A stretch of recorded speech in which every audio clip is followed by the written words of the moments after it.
Images of suffering circulate everywhere, from war, natural disasters, even personal tragedies. Susan Sontag's Regarding the Pain of Others explores the effects of seeing the suffering on screen after screen. Written almost 2 decades ago, Sontag's work examines our role as viewers of others' pain. Does it make us empathize more, or does the endless exposure wear us down?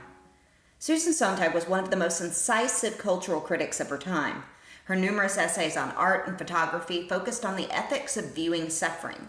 Her work explores how we experience distant tragedies through media and our reactions to these images. Regarding the Pain of Others, published after the tragedy of 9/11, reflects on how media amplifies global events and questions our responses. As she puts it, the knowledge of war is the knowledge of life, and this underscores how seeing suffering brings us closer to the human experience. Sontag argued that viewing others' suffering comes with a responsibility. When we see an image of a war zone or a flood-ravaged town, what should we feel? We must recognize that these images represent real people, not just pixels on a screen. She worried that constant exposure to such images might lead to what modern psychology would term compassion fatigue or empathy fatigue, concepts that imply desensitization from overexposure. Though she didn't specifically use these phrases, Sontag described similar concerns over viewers becoming emotionally drained and eventually passive. The appetite for pictures showing bodies in pain is as keen almost as the desire for ones that show bodies naked. Sontag also wondered if these images encourage empathy or numbness. It's tempting to think that seeing suffering automatically makes us more compassionate, but does it? Studies show mixed results. Slovak and Slovacs found that while some people may feel driven to help, others feel helpless or even irritated by repeated images of pain. Sontag's perspective aligns with those who worry about empathy wearing thin under the pressure of spectacles of suffering. And Sontag also explored power in images. Most photos of suffering aren't taken by those experiencing it. They're captured by photographers, journalists, or bystanders. And this creates a power imbalance. The subject has no control over how or where the image appears, and the viewer rarely knows the full story behind it. To photograph is to frame, Sontag wrote, highlighting how the photographer's perspective shapes our understanding. And this imbalance raises ethical questions about representation. Who gets to tell these stories of suffering, and what impact does this have on the dignity of those pictured? The viewer only sees what the photographer captured, which can shape public opinion, sometimes in ways that the subject might not appreciate. This idea echoes through modern journalism, where the photographer's choices can either respect or exploit the subject's humanity. When Sontag wrote Regarding the Pain of Others, news didn't move at the speed of a tweet, and now we have a 24/7 news cycle that constantly pushes stories of pain and disaster. Headlines flash across screens all day, often sensationalizing tragedies to keep us watching. And Sontag warned of the saturation of the images of war, suggesting that seeing too much may lead to emotional overload rather than understanding. And social media intensifies this issue. A single tragic image or video can go viral worldwide in seconds, blurring the line between raising awareness and exploiting suffering. As Sontag phrases it, the images that mobilize conscience are always linked to a given historical situation, raising ethical questions about how and why suffering is shared. And while media experts argue that these images keep us informed, Sontag's ideas about image fatigue warn that constant exposure might numb us. And though Sontag didn't specifically use the terms empathy fatigue or compassion fatigue, her work touches on these concerns. People can lose their ability to care after seeing too much suffering. Empathy fatigue doesn't mean people are uncaring, it means they're overwhelmed. And according to Bloom, repeated exposure to suffering can make people feel numb, shutting down their emotions as a defense mechanism. And privacy, it's also a concern. When photographers capture suffering without consent, it can feel like an invasion. Sontag urges to respect the people behind these images.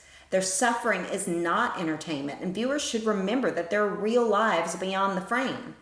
As Sontag wrote, compassion is an unstable emotion. It needs to be translated into action or it withers. And there's value in looking beyond images and considering how we respond in real life. Look at recent images from war zones, such as those from Syria, Ukraine, or Lebanon. These photos move us, yet they often don't tell the full story. Are we seeing real suffering, or a version that aligns with the photographer's or editor's goals. This is the power dynamic Sontag discussed, and it's significant. The COVID-19 pandemic brought similar issues to light. Images of patients on ventilators or overwhelmed doctors made the rounds online, sometimes invading the privacy of those pictured. While these images raised awareness, they also stirred ethical concerns about how much suffering should be publicized. As Sontag notes, photographs of an atrocity may give rise to opposing responses, which reflects the complexity of these images and their varied impacts on viewers. Sontag suggested that viewers should approach images of suffering thoughtfully, avoiding passive consumption. Her concerns align with the goals of media literacy, which encourages individuals to think critically about the images they encounter.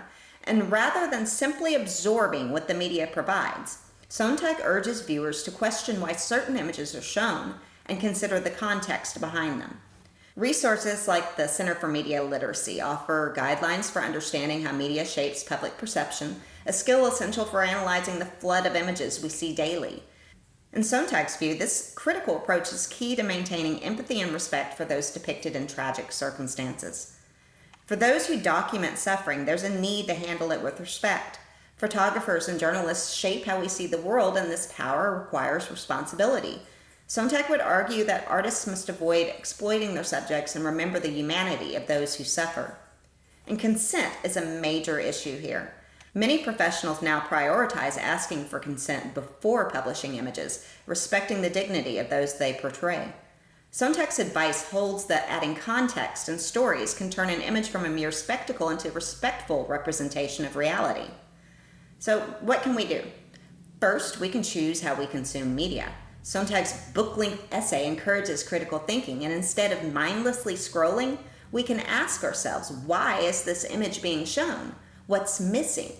Media literacy courses like those promoted by the Center for Media Literacy encourage viewers to ask critical questions, helping us avoid becoming passive consumers. And supporting ethical journalism is another step. Media outlets that take time to cover stories thoughtfully can balance awareness and dignity. Educating young people on these issues also creates a culture that respects suffering without turning it into a spectacle. Sontag's regarding the pain of others might be years old, but there are lessons we can apply today.